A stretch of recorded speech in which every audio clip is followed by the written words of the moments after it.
Assalamualaikum warahmatullahi wabarakatuh.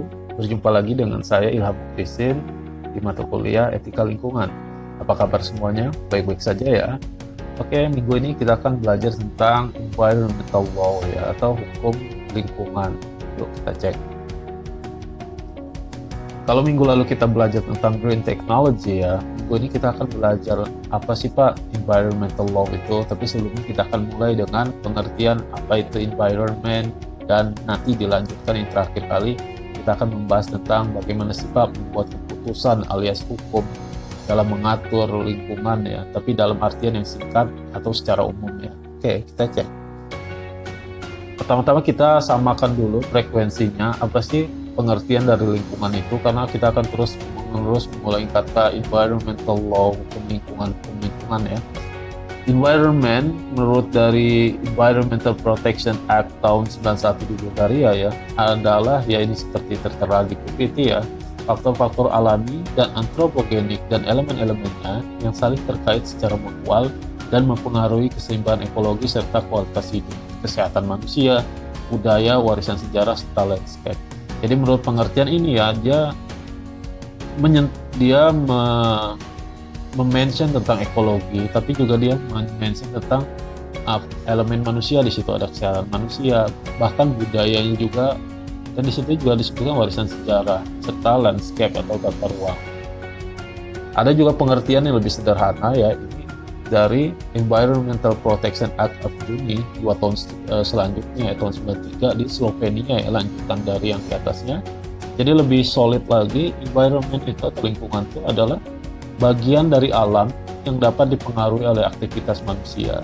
Jadi kita tinggal di planet bumi hampir secara keseluruhan bisa dipengaruhi oleh aktivitas manusia ya. Bagian dari alam yang tidak dipengaruhi aktivitas manusia apa? Contohnya planet Jupiter ya. Terus matahari ya, kan belum bisa manusia mengeksploitasi ya secara langsung ke sana. Jadi ini lebih khusus ya, lingkungan yang disebut di sini adalah lingkungan yang dapat dipengaruhi manusia ya. Oke, paham ya? Oke. Jadi lingkungan itu terdiri dari apa aja sih Pak? Sumber daya alam yang jelas. Ya, sumber daya alam ini kalau dibagi ya adalah biotik serta abiotik. Biotik itu adalah elemen kehidupannya, yaitu flora dan fauna ya. Kalau abiotik itu ya elemen yang pendukungnya seperti udara, air, ataupun tanah. Nah, antar abiotik dan biotik ini, elemen-elemen sumber daya alam ini, mereka tuh terkait satu sama lain ya, ada interaksi. Lalu faktor lalu lingkungan itu selain sumber daya alam apa sih Pak? Dia juga mengikut sertakan yang namanya warisan budaya ya. Jadi tidak hanya alamnya dalam artian biotik dan abiotiknya, tapi properti berupa warisan budaya itu juga menjadi bagian dari lingkungan. Maksudnya seperti apa Pak? Misalkan gini ya, ada suku-suku pedalaman, katakanlah di daerah pedalaman Kalimantan ya, mereka punya budaya yang ternyata budayanya itu bagus untuk kelestarian lingkungan. Nah, bagian tersebut alias nilai-nilai adat mereka itu, budaya-budaya mereka yang pro terhadap kelestarian lingkungan tersebut, itu juga masuk dalam aspek bagian dari lingkungan tersebut. Jadi tidak hanya manusianya, tapi juga warisan budaya yang dimiliki oleh manusia ya, itu juga termasuk dalam kawasan si lingkungan ini. Lalu termasuk juga karakteristik landscape-nya ya. Misalkan di suatu tempat itu ada suatu daerah yang terkenal, misalkan perbukitan. Perbukitannya itu ya lumayan curam, tapi dia masih berfungsi gitu. Mungkin sebagai penahan angin atau penangkap air gitu ya. Jadi landscape tertentu itu harus dilindungi gitu, karena itu juga bagian dari lingkungan. Apa aja? Oh, misalkan itu landscape berupa hutan gambut gitu ya. Bukan hutan gambut ya, padang gambut gitu. Atau sabana di daerah seperti NTT gitu. Jadi kita nggak hanya melindungi dari si makhluk yang ada di situ, tapi kita juga melindungi bagaimana landscape atau tata ruang atau bentuk bentang alam di sana itu tetap ada gitu, tetap terjaga ya.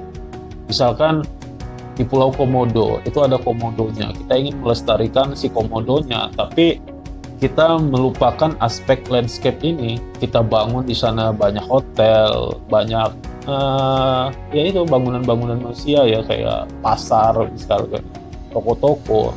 Mungkin si komodonya masih ada di situ, tapi si landscape-nya udah rusak di situ. Jadi gak hanya hewan, air, udara, tanahnya, tapi juga landscape-nya juga menjadi perhatian di sini ya.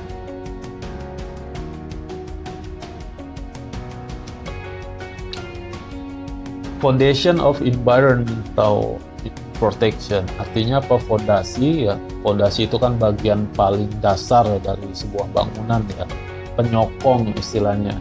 Jadi fondasi dalam memproteksi lingkungan itu pada dasarnya itu sudah ada ya di dalam keseharian kita ya. Itu bisa dia didatangkan dari nilai-nilai agama, bisa juga dari nilai-nilai tradisi. Seperti Bapak bilang tadi, di suku-suku tertentu ada ya, mereka memiliki nilai-nilai yang kita anggap kalau sekarang ini ya bisa bagus gitu untuk memproteksi lingkungan kita. Tradisi dan nilai-nilai tersebut berjasa dalam pembentukan norma legal. Norma legal itu apa sih Pak? Undang-undang ya, macam-macam beserta turunannya, ada peraturan daerah, ada perpu ya, ada keputusan menteri dan lain sebagainya. Itu disebutnya dengan norma legal. Lalu tradisi dan nilai-nilai agama ya, jadi nilai-nilai tradisi yang ada di masyarakat, nilai-nilai agama itu juga menjadi fondasi ya dalam kita menetapkan hukum.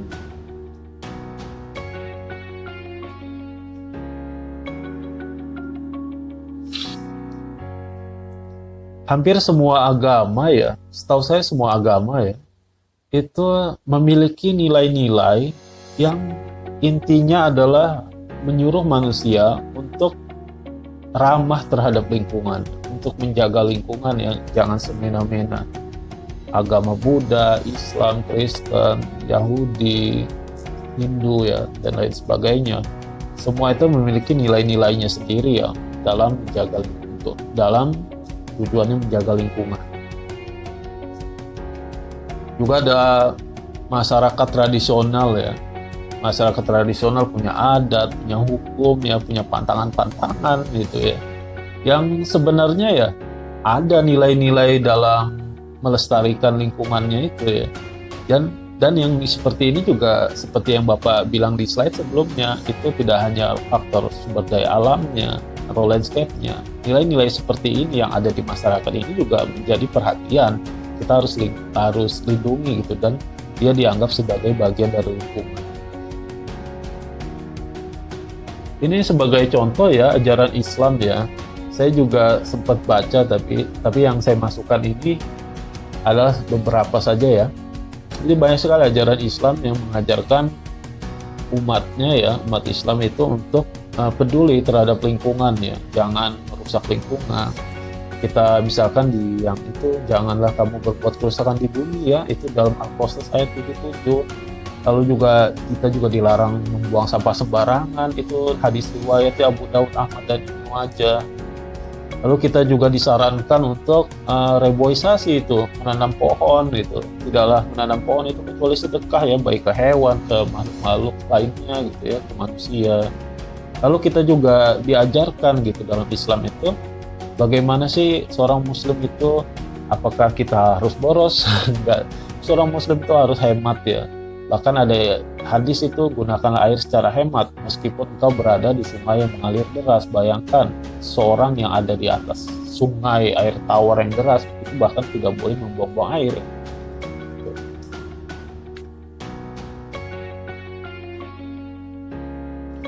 Pamali, kita sering dengar ya istilah ini, pemali ya. Ini istilah dari orang-orang tua kita yang diturunkan dari kakek buyutnya ya, dari zaman dahulu kala.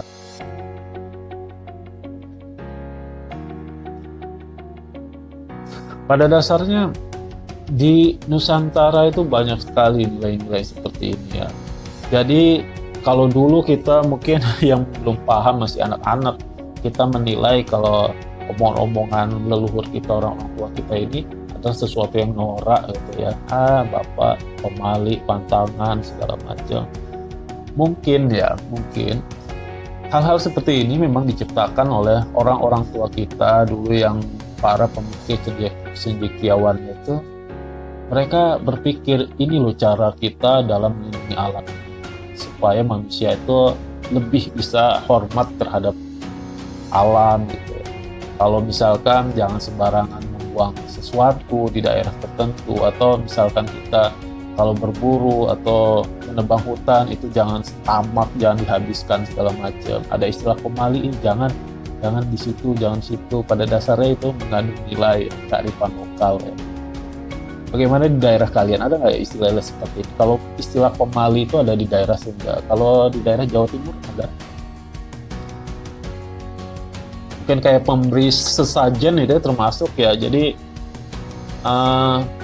kita menganggap ya, mungkin saudara-saudara kita di daerah Jawa atau di mana yang masih melestarikan tradisi ini, tradisi memberi sesajen ke laut misalkan ya, terlepas dari kepercayaan agama. Jadi mungkin mereka ingin mengajarkan manusia ya untuk menghargai lautan gitu. Jadi menganggap lautan itu tidak hanya benda mati, tapi lautan itu adalah sesuatu yang memberi kehidupan gitu kan. Jadi dengan kita menghargai laut, kita juga akan takut untuk mengotori laut ya gitu, menyanyiakan hasil sumber daya alam yang ditangkap dan lain sebagainya. Paham nggak?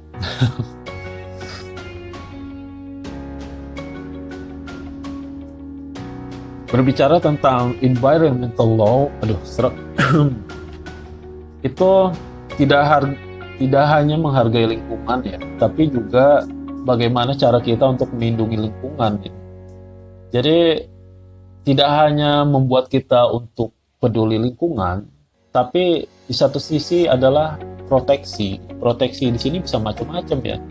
Bisa jadi kalau kita melakukan sesuatu kita akan didenda, dihukum dan lain sebagainya. Itu bagian dari environmental law. Melindungi dari apa, Pak? Ya macam-macam, dari masalah-masalah lingkungan. Banyak sekali ya masalah lingkungan itu ya, dari pencemaran sungai, climate change, lalu bisa jadi misalkan penggusuran masyarakat adat di daerah pedalaman ya, konflik-konflik seperti itu. Itu semua masuk dalam environmental law ya.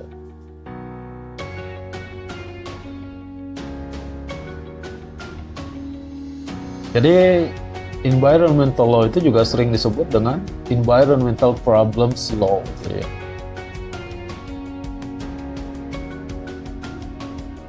Kalau belajar sejarahnya, setidaknya kalau hukum-hukum yang terkait atau peristiwa-peristiwa yang terkait dunia modern ya, yang nantinya akan berimbas kepada hukum-hukum lingkungan yang ada di setiap negara, itu kita bisa ambil akarnya itu di tahun 60-an. Kenapa tahun 60-an? Seperti pertemuan sebelumnya Bapak bilang tentang revolusi hijau ya di akhir slide pertemuan beberapa minggu sebelumnya. Jadi manusia itu era tahun 50-an, era tahun 60-an itu adalah era damai. Kita baru selesai dari yang namanya Perang Dunia Kedua. Jadi manusia setelah itu ya sudah, karena tidak ada perang, ayo kita mulai yuk mencari harta, mencari penghidupan, memulai sesuatu atau mencoba sesuatu yang baru ya. Tambah lagi manusia saat itu baru selesai dari perang, artinya banyak perut yang kosong ya, perlu diberi makan. Jadi kita menggunakan semua yang kita punya saat itu untuk bisa menopang kehidupan manusia ya. Kita tahu tentang pupuk sintetis, langsung kita pakai. Kita tahu tentang pestisida, langsung kita terapkan. Tapi kita saat itu belum paham gitu, ternyata produk-produk yang dihasilkan itu dia mengandung efek samping, tidak hanya ke manusia tapi juga dia berpengaruh kepada lingkungan. Kita pakainya tahun 50-an, tidak lama setelah itu manusia baru sadar, oh ternyata ini bikin ini loh lingkungan kita rusak, oh ternyata badan kita mulai ada penyakit-penyakit aneh nih gara-gara kita menggunakan teknologi sebuah produk dan lain sebagainya dari teknologi-teknologi modern tersebut. Nah, itulah yang akhirnya mendorong manusia-manusia di berbagai belahan dunia saat itu untuk mendorong pemerintahan yang ada di dunia ini untuk lebih peduli terhadap lingkungan, yang nantinya akan mempengaruhi banyak banyak peristiwa. Setidaknya peristiwa yang pertama itu yang diabadikan sebagai keseriusan dunia untuk lebih peduli terhadap lingkungan, yang nantinya akan menyuruh pemerintah-pemerintah di dunia itu untuk menciptakan hukum yang memproteksi lingkungan, itu adalah di ini nih, Stockholm Declaration of the United Nations Conference on the Human Environment tahun 16 Juni 1972. Setelah ini ada lanjutannya ya, banyak sekali conference sampai sekarang juga masih sering dilakukan setiap ada isu baru ya. Kalau isu-isu sekarang conference dari PBB seperti ini, mungkin kalau dulu itu belum terpikirkan ya tentang adanya climate change, hanya sekedar mungkin penggunaan pestisida kimia atau pembuangan sampah nuklir. Kalau sekarang mungkin idenya adalah pembicaraannya adalah climate change ya, yang marah, atau carbon tax di situ ya. Sumber-sumber hukum lingkungan. Kalau berbicara tentang hukum lingkungan di dunia modern, sumbernya itu adalah bisa dari hukum di tiap negara atau hukum nasional ya. Beda negara mungkin akan sedikit berbeda ya. Ada perbedaan di dalam hukum lingkungannya ya. Contohnya di Indonesia itu mungkin dalam bentuk undang-undang, peraturan pemerintah, keputusan menteri, peraturan menteri, atau peraturan daerah. Bagaimana di negaramu, negara kita ya, kita satu negara. Ada juga hukum internasional ya. Jadi tentang lingkungan ini tidak hanya diatur secara nasional, tapi juga secara internasional. Bisa melalui kerjasama antar dua negara ya, atau hubungan bilateral, atau juga bisa melalui hubungan multilateral. Misalkan dia di daerah Afrika, daerah Asia, atau sekitar region Amerika. Mereka negara-negara di daerah itu mungkin melakukan kerjasama ya, atau disebut treaty ya, convention. Contoh-contohnya. Nah, ASEAN juga melakukan loh. ASEAN ini juga solid dalam memperjuangkan keselamatan planet bumi kita tercinta. Ada yang namanya ASEAN Declaration and Environmental Sustainability, itu tahun 2007 ya, dilanjutkan sampai bla bla bla bla tahun 2008. Lalu yang ada yang terbaru itu saya dapatkan adalah yaitu Socio-Cultural Community Blueprint 2009-2015 ya. Ini yang baru. Kalian bisa cek ya progres apa saja sih yang sudah dilakukan negara-negara ASEAN ya dalam menanggulangi isu-isu lingkungan. Itu ada website saya terterakan di situ, environment.asean.org di situ ya. Kalian bisa cek di situ ya.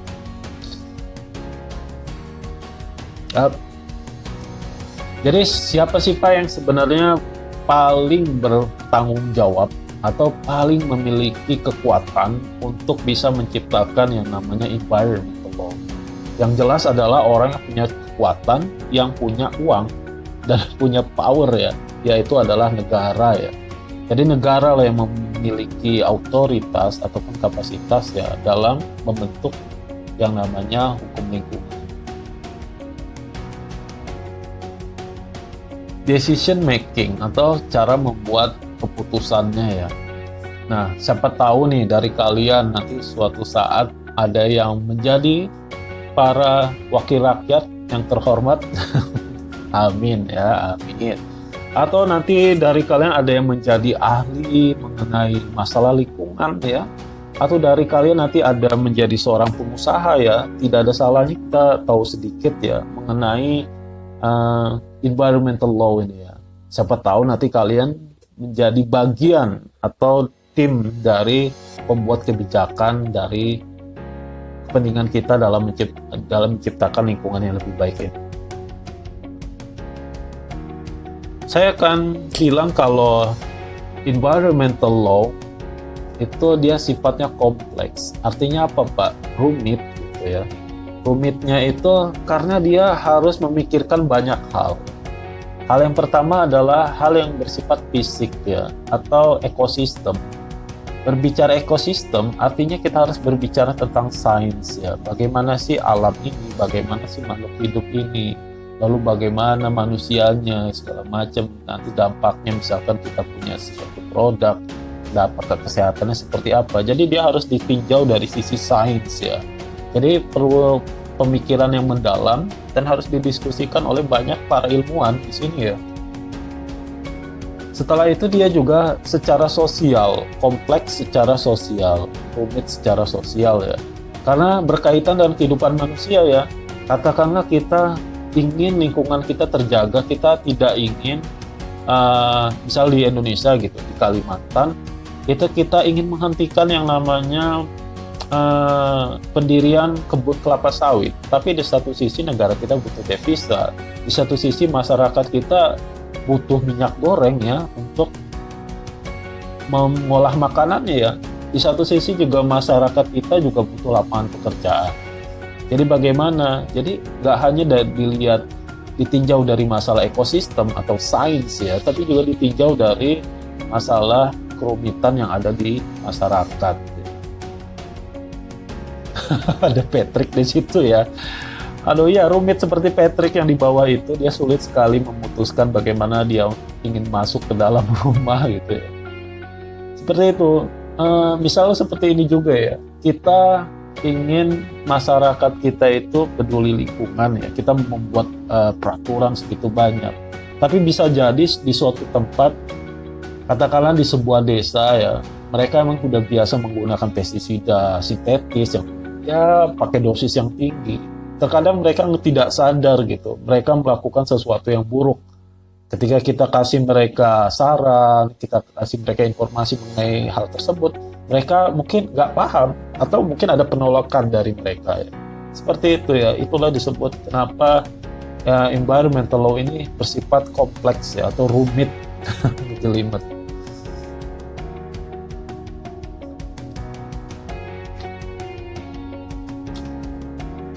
Oleh karena itu, environmental law, apapun itu bentuknya, baik hukum, undang-undang, ya, keputusan, dan lain sebagainya, itu tidak hanya memperhatikan aspek dari si ininya ya, hewan, tumbuhan, hutan, aspek-aspek ekosistemnya, tapi juga kita harus memikirkan aspek ekonomi ya.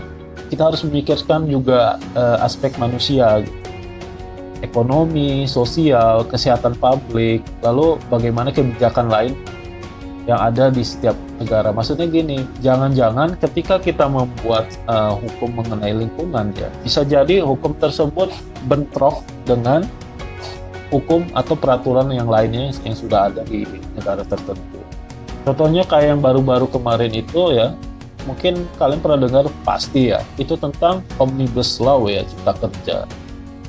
Terlepas dari pro dan kontra ya, bisa jadi ya memang yang ditakutkan, walaupun kita juga belum tahu pasti ini seperti apa ya, tapi hal-hal seperti inilah yang akan terjadi gitu. Misalkan seandainya ya suatu kebijakan itu ternyata dinilai bertentangan dengan kebijakan lain, jadi hati-hati. Terkadang kalau kalian membuat nanti jadi anggota DPR ya, dalam mencetuskan hukum lingkungan itu harus dipastikan dia tidak bentrok dan kebijakan lainnya.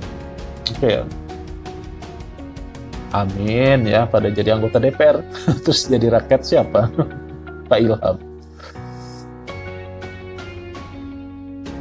Decision making step ya, secara umum ya, secara garis besar, jadi langkah-langkah membuat ini peraturan atau environmental law ini, pertama itu adalah scientific stage ya. Kita harus telaah dulu secara saintifik ya, apa benar ini akan menimbulkan masalah, apa benar ini akan berdampak besar gitu kan terhadap kehidupan manusia, terus bagaimana nanti dampaknya di masa depan ya. Jadi tidak hanya yang terjadi di masa lalu ataupun yang terjadi saat ini, bahkan tahapan ya penelaahan secara ilmiah ini, kita juga harus memikirkan apa sih kira-kira yang bisa eh, berpotensi, apa aja potensi yang ada di masa depan, misalkan kita tidak menciptakan undang-undang ini atau kita menciptakan undang-undang tersebut gitu kan. Seperti halnya misalkan tentang climate change ya, walaupun sekarang mungkin belum separah dari imajinasi, bukan imajinasi, tapi dari perkiraan para ilmuwan. Tapi undang-undang ini harus ada gitu kan, karena kita kan prinsipnya adalah mencegah lebih baik daripada mengobati. Jadi pertama itu adalah kita harus menelaah secara saintifik ya. Lalu kedua baru nih orang-orang yang ada di gedung DPR sana ya, orang-orang politik, orang-orang administrasi ini akan mendiskusikannya, merapatkannya ya, membuat bagaimana sih hal-hal ini bisa dimungkinkan, lalu dirundingkan, ya dirawat lagi, dirapatkan ya, dimusyawarahkan ya dalam hal birokrasi. Ya ini bukan bidangnya Pak Ilham, bidangnya orang-orang hukum ya, orang-orang politik. Jadi pertama tahapannya itu adalah secara saintifik, lalu tahapan berikutnya adalah masuk ke ranah politik atau administrasi. Scientific stage banyak sekali tahapannya, setidaknya ada 3 ya secara umum ya, kita harus tahu itu. Ini dalam ada WA, oke. Ini misalkan kita ingin membuat suatu perundang-undangan ya mengenai limbah yang mencemari lingkungan ya, environmental hazards ini ya.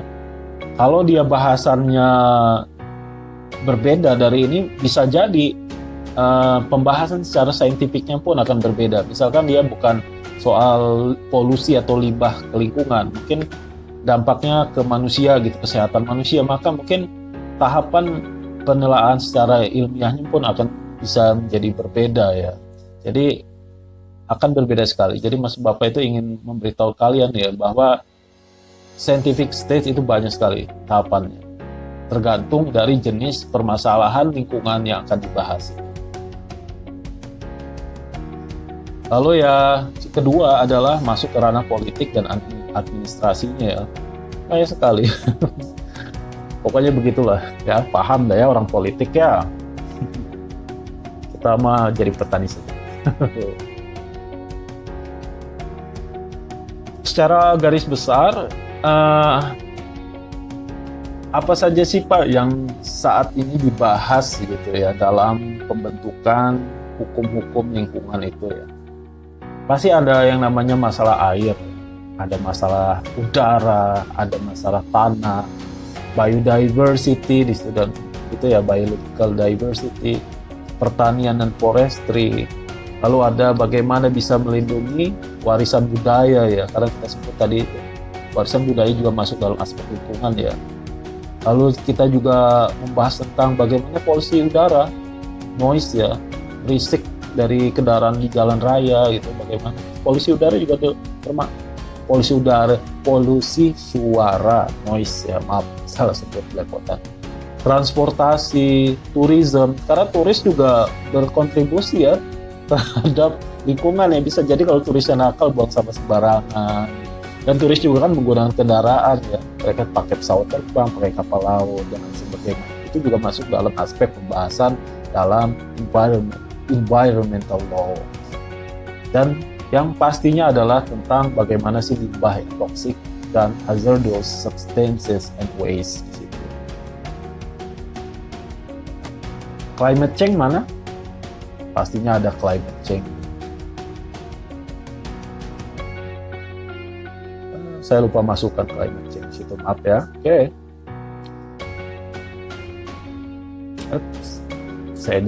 Saya di sebelah Pak Jokowi aja ya.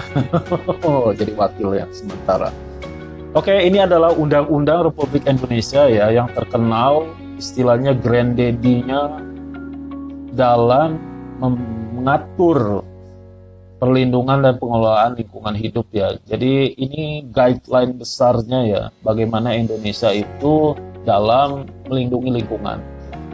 Kalian silakan membaca ini ya, kalian bisa download di Google, ketikan saja keywordnya Undang-Undang Republik Indonesia nomor 32 tahun 2009 ya, tentang perlindungan dan pengelolaan lingkungan hidup, atau disingkatnya tentang UPPLH ya. Atau kalian searching ya undang-undang lainnya, itu kalian bisa akses berbagai website resmi dari Dinas Lingkungan Hidup ya. Biasanya di situ akan diterterakan ya produk-produk hukum apa yang sudah Indonesia keluarkan untuk memproteksi lingkungan hidup. Kenapa sih Pak di Indonesia disebut lingkungan hidup ya? Kemungkinan besar begini.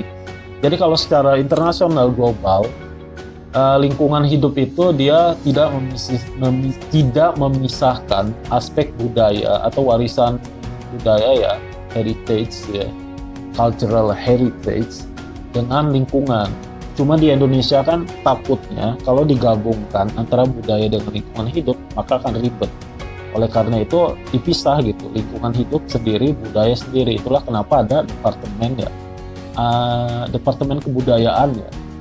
Dia juga ada tentang Kementerian Lingkungan Hidup, ada juga Kementerian Kebudayaan ya. Kalau sekarang udah digabung di Kementerian Pendidikan dan Kebudayaan. Itulah. Jadi tujuannya untuk birokrasi, maka dipisah antara lingkungan hidup dengan budaya. Kalau secara umum budaya tersebut dia bisa masuk ke dalam ranah dari lingkungan. Paham ya?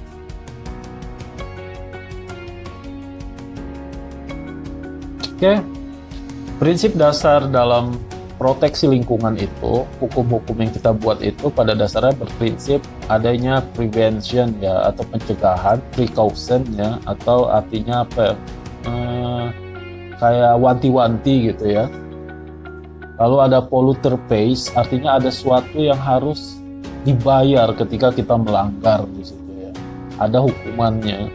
Lalu bagaimana kita memperhatikan keadilan atau kesetaraan di dalam lingkungan. Dan ini tidak kita bahas minggu ini, insya Allah akan Bapak bahas di minggu depan ya, berserta dengan mekanismenya. Mekanisme dalam proteksi lingkungan itu ada setidaknya ada 6 ya, dan kita lihat di yang kelima itu adalah Environmental Impact Assessment, atau yang populer di Indonesia dengan nama ANDAL ya.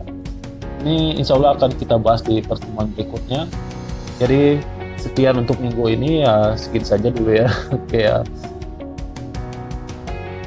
Oke, terima kasih. Dan ada pesan dari Patrick Mann, buanglah sampah pada tempatnya ya. Atau nanti dia akan datang ke rumah kalian dan memberikan kalian hukuman. Oke, terima kasih ya. Assalamualaikum warahmatullahi wabarakatuh.